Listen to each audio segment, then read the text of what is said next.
It's games like this that used to get me over-medicated. You're listening to SportsZone. Just a bit outside. Where real guys talk sports. Ladies and gentlemen, let's get ready to rumble!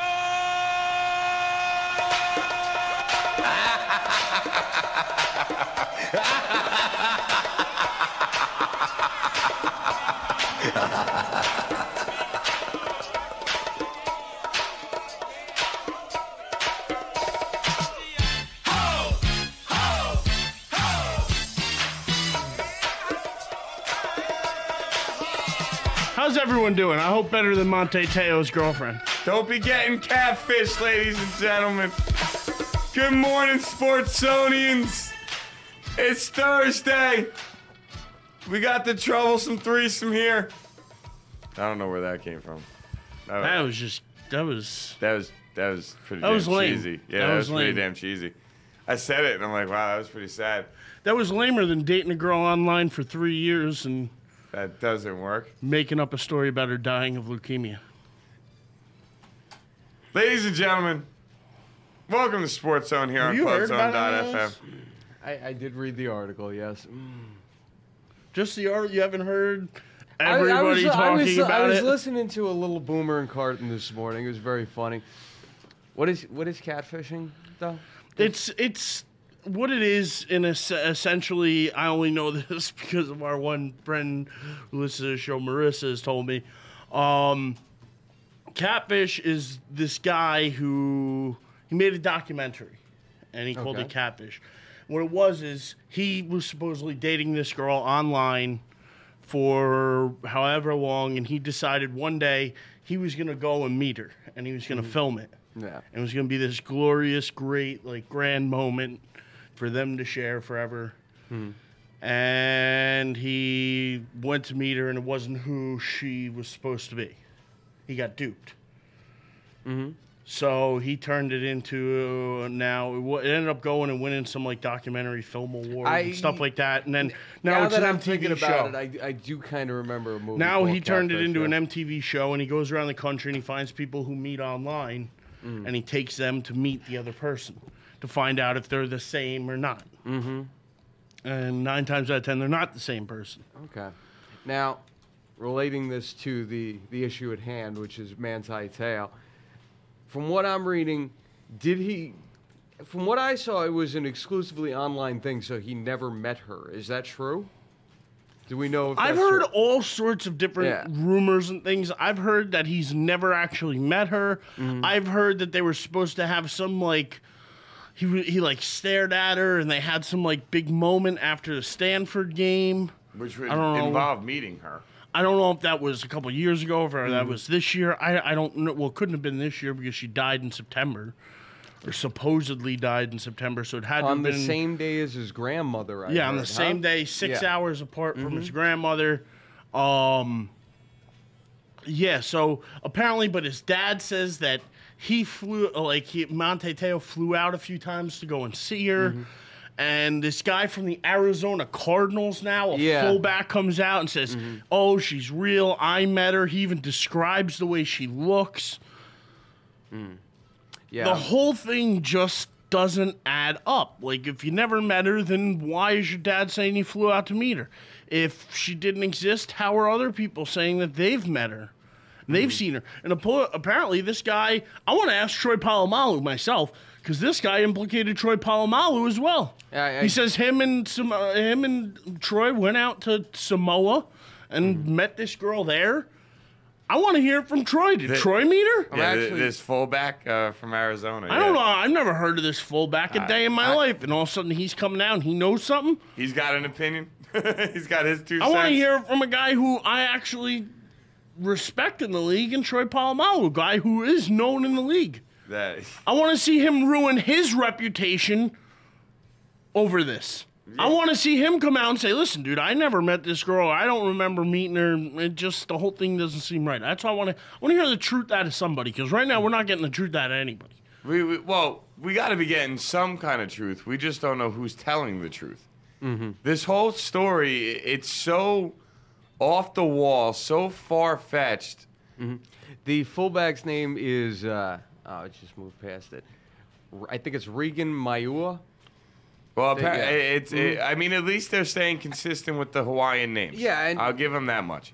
I made the comment to you before the show. I just think it's funny that a guy is possibly involved in a hoax named Monti Te'o.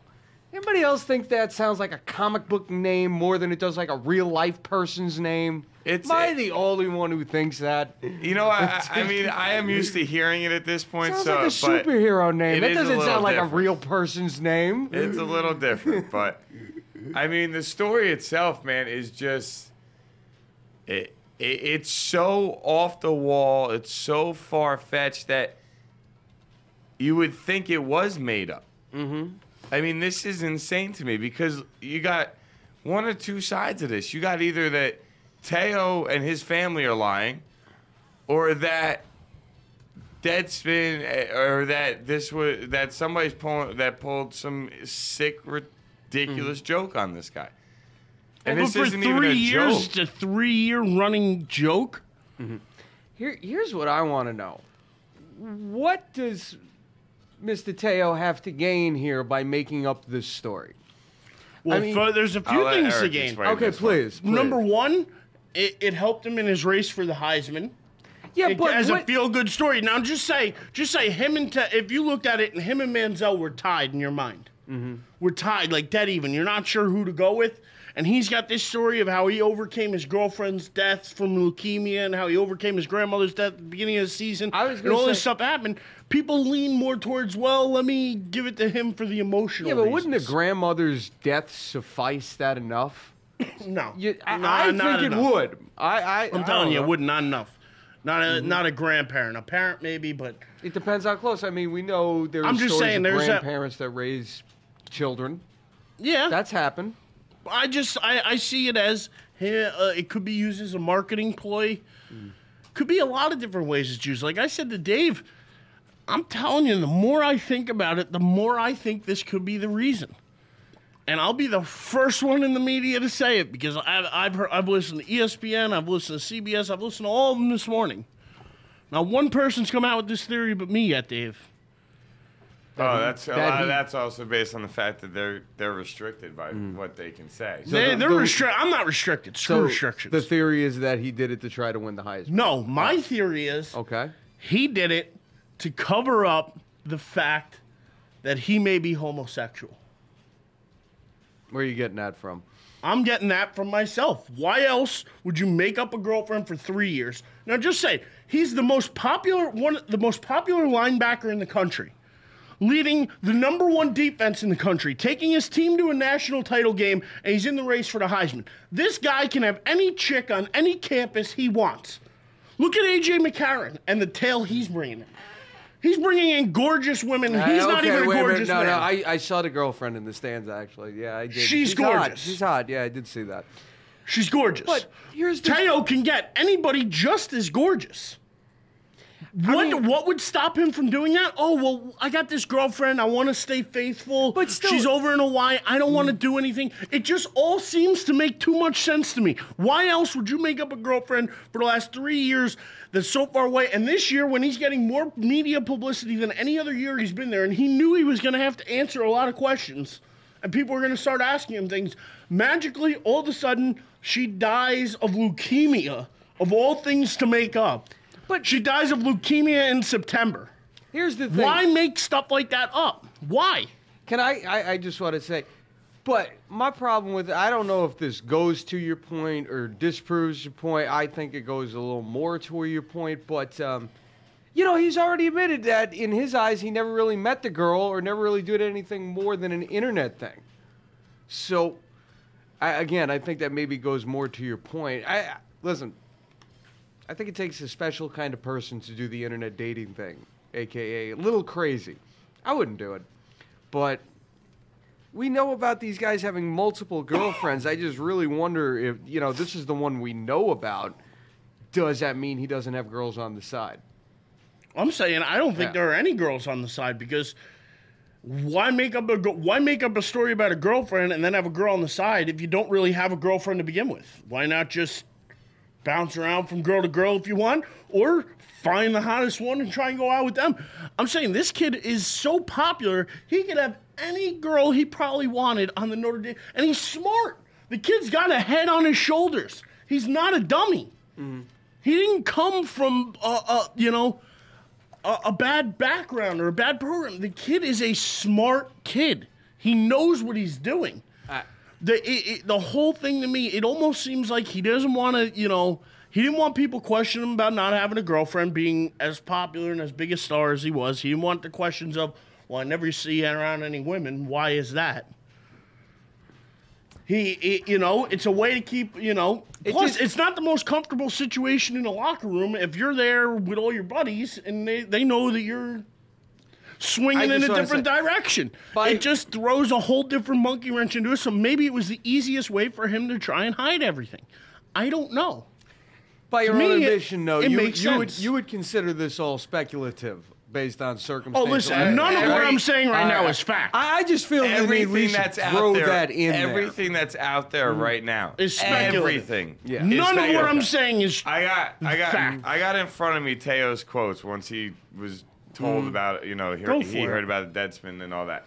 So he said, he comes out with this statement on Wednesday afternoon. This is incredibly embarrassing to talk about, but over an extended period of time, I developed an emotional relationship with a woman I met online. We maintained what I thought to be an authentic relationship by communicating frequently online and on the phone, and I grew to care deeply about her. To realize that I was the victim of what was apparently someone's sick joke and constant lies was and is painful and humiliating. It further pains me that the grief I felt and the sympathies expressed to me at the time of my grandmother's death in September were in any way deepened by what I believe to be another significant loss in my life.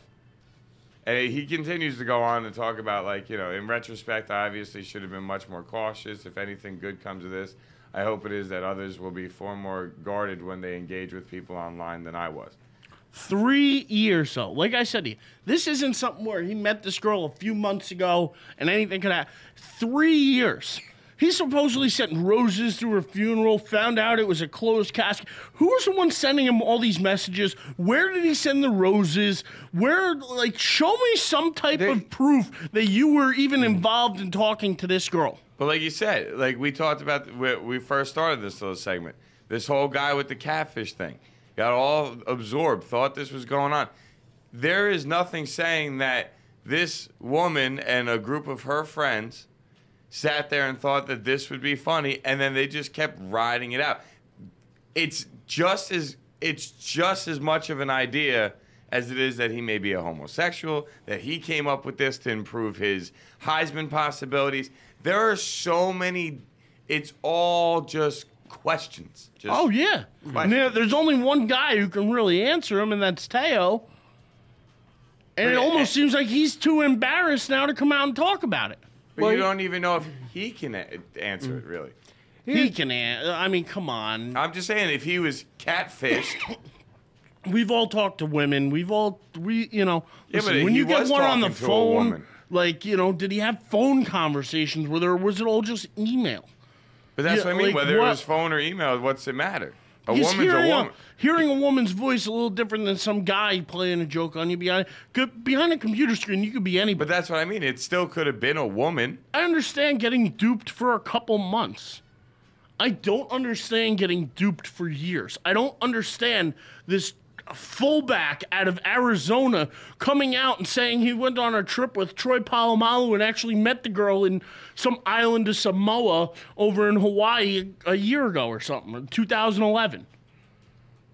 Well, the one thing I want to say, I don't know if you have the ESPN article up, Dave, but there's there's another woman involved. I don't have the first name, but the last name is Tuiasosopo. who apparently may have been the girl's roommate and is like a relative of the former Raiders quarterback from a few and then years she ago. and she was supposedly in a car accident with her, and Yeah, and the theory is that if Te'o wasn't involved and she is a made-up person, that maybe Tuiasosopo may have been the one who made her up and like posed as her the whole time. That's one theory that is on this article here. listen, Yeah. they're all viable theories. Like we said, there's nothing that's truthful or concrete right now. Yeah, so, There's no yeah. actual facts out there. Everything is speculatory. And I think that's the bottom line of what's going on right now. Because, I mean, let's be serious. This is not a story that is just going to die. This is going to go on for a while. And but we really had to bring this up for a little bit. We really Here's did. the question I have: do you think this hurts his draft stock at all? No. I think it does, because if people can't trust him now, just say it turns out that he was behind this whole hoax and she never existed and he knew about this. Teams are going to interview him, and how are you going to be able to trust a guy who's just flat out lied to everybody? It does kind of go Lied into to his character. family, lied to his friends, lied to everybody. Lied to his school. Are you going to trust a player like that coming into your organization? It brings up trust issues. It brings up other factors for me as a coach out there saying this guy's got something wrong mentally. Yeah, well, they did. Now, I will say right now, the current president came out last night, believes him 110%. Yeah, Notre Dame's backing him up all the way. Yeah. But when it comes down to the draft stock question, I mean, I was listening to something on the ride here, and they had a couple of NFL, quote-unquote draft experts, even though personally to me being a draft expert, it's like being a weatherman. You're right after the draft. Like, other than that, you're really not, I mean. But anyway, most of them seem to believe from, whoever they may have talked to and whoever this person's source is, blah, blah, blah, whatever. Bottom line, most people in the NFL they don't care about this. They are concerned about, can this guy play football? No. Because You say that, but then you look at guys like Vince Young who can play football but ends up being a head case. I'm going to throw a couple other guys' names out. Lawrence Phillips, number 4 pick by the Rams. What mental aspect of this Maurice comes in. Clarett, other Yeah. guys like that. There are plenty of guys out there with talent. Teo's not the be-all, end-all of linebackers in this draft. I could see him slipping. I can, because if you can't trust somebody and you're not sure where they're at mentally, if they're not mentally stable enough to even live a real life, what makes you so sure they're going to be mentally stable enough to handle crowds booing at them, people hating them, going city to city? It's going to be a different experience for them, and the mental aspect comes into it. It really does. Yeah.